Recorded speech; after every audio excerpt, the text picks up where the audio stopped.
In 1907, Britain and France embraced Russia. They used honey, come, in a triple alliance, Britain, France and Russia.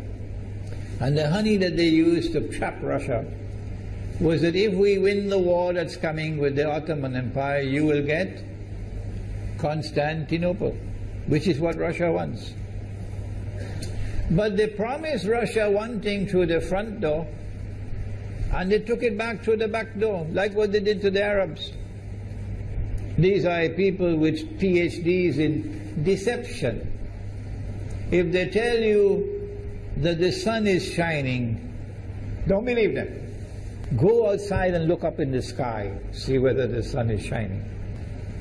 When the Russian army had fought in the First World War and had suffered the most losses, the brunt of the kill were Russians, and they were now winning the war, and the Ottoman Empire was collapsing, and the Russian army is only an arm's length away from Constantinople. They don't want Russia to get Constantinople. No. So what did they do? Russian Jews organized and executed the Bolshevik Revolution, which overthrew the Russian monarchy. They killed the Tsar and the whole family, overthrew the government, and took Russia out of the war. So the Russian army had to stop in its tracks and could not go to Constantinople. In other words, the Russian Jews stabbed Russia in the back. They did more than that. They brought communism. Communism is not Russian. These dum-dums don't understand that. Communism was created to destroy Russia. Why don't these dum-dums understand it? Communism is not Russian. Communism was created to destroy Russia, to destroy the Russian Orthodox Church. So they brought communism in the Soviet Union. And for the next 60, 70 years, this Zionist-created entity called the Soviet Union waged war on religion, waged war on the Russian Orthodox Church, killed the priests, closed down the monasteries and churches and so on. 60, 70 years. And then, when the appropriate time came and Israel came into being, it is this same Soviet Union which opened the doors for millions of Russian Jews to now migrate to Israel. If you go to Israel today, you might believe you're in Russia. So many people speaking Russian. These are the Russian Jews. And then the Soviet Union, 6 years after Israel came into being, did something strange and mysterious. Crimea is Russian territory. Crimea is a part of Russia. The Soviet Union decided to give Crimea as a gift to Ukraine. Why did they do that? The historians don't tell you. So let Imran tell you.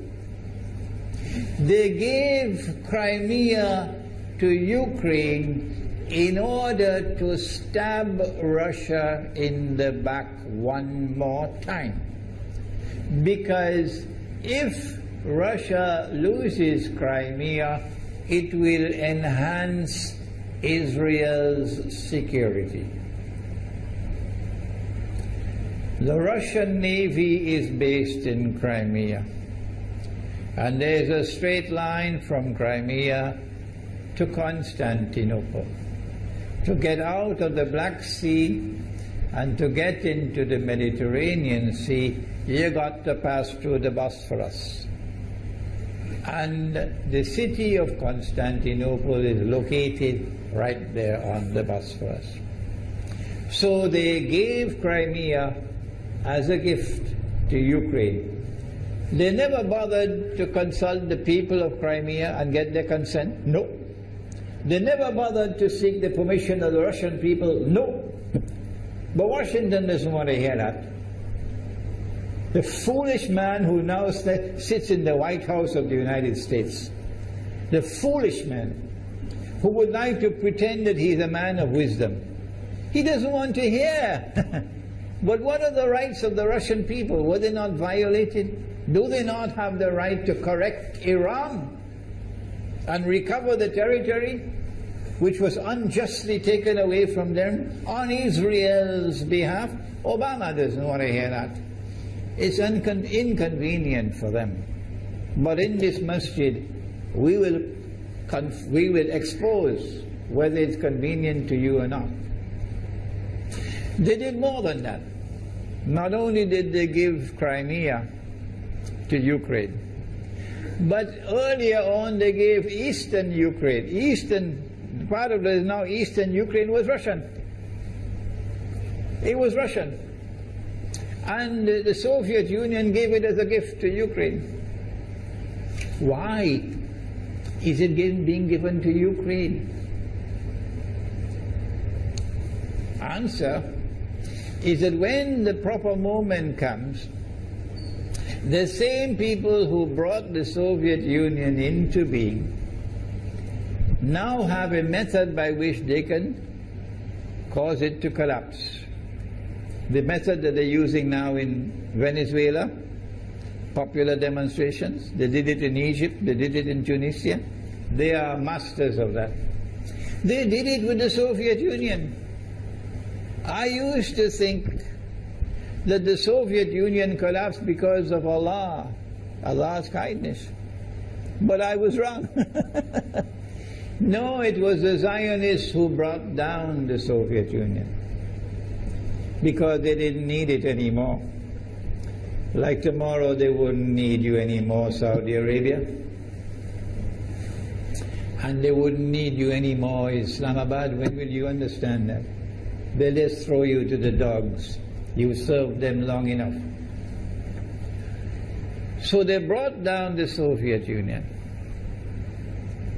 Why? So that Ukraine might emerge as an independent state.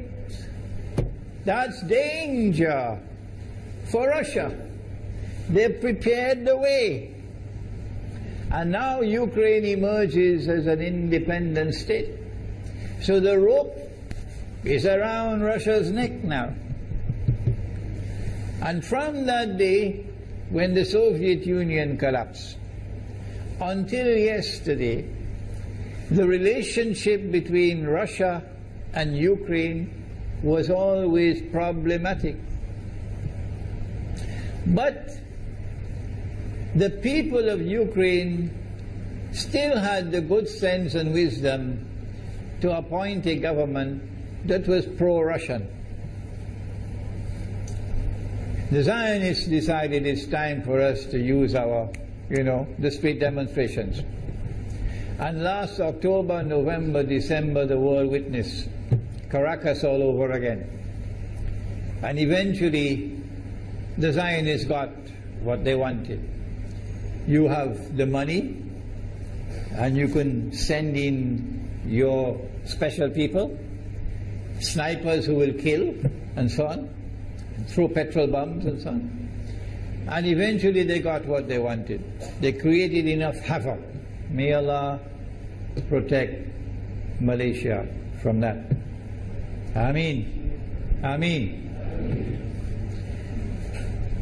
And the president of Ukraine fled. He's a democratically elected according to your method, Mr. Obama, according to your system. He's a legally elected president of Ukraine. And he had to flee. And these hypocrites in Washington and London and Paris who would like us to believe that they are honorable men. They are not. Instead of standing on the side of the legally appointed president and demanding the rule of law, they all showed their colors as hypocrites in immediately recognizing the new government in Ukraine. The new government in Ukraine is anti-Russian. That's what they wanted. That's why they brought down the Soviet Union, to bring in a Ukraine into being as an independent state, and then to eventually get an anti-Russian government in Ukraine. If by Allah's kindness Putin had not intervened and been so spectacularly successful, this is what the plan would have been. The new government in Ukraine would have joined NATO,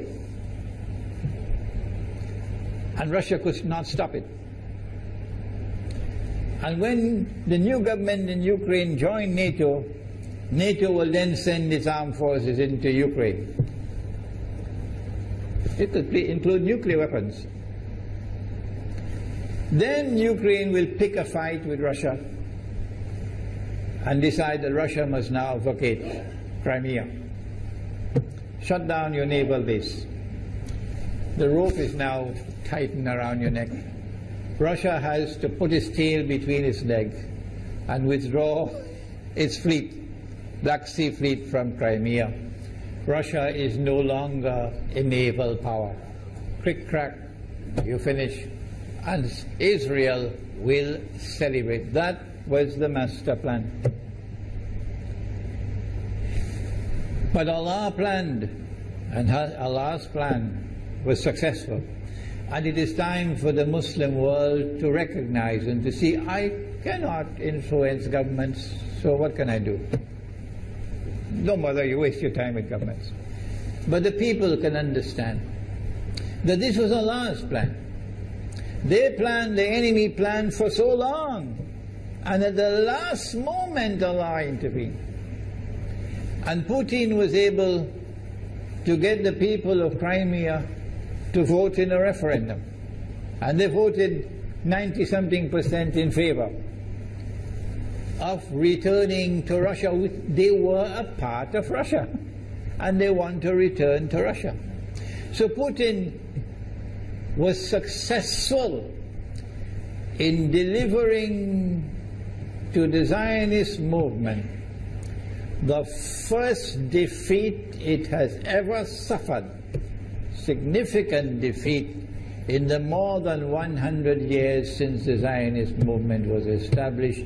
If that is not a sign from Allah, it's time for you to wake up.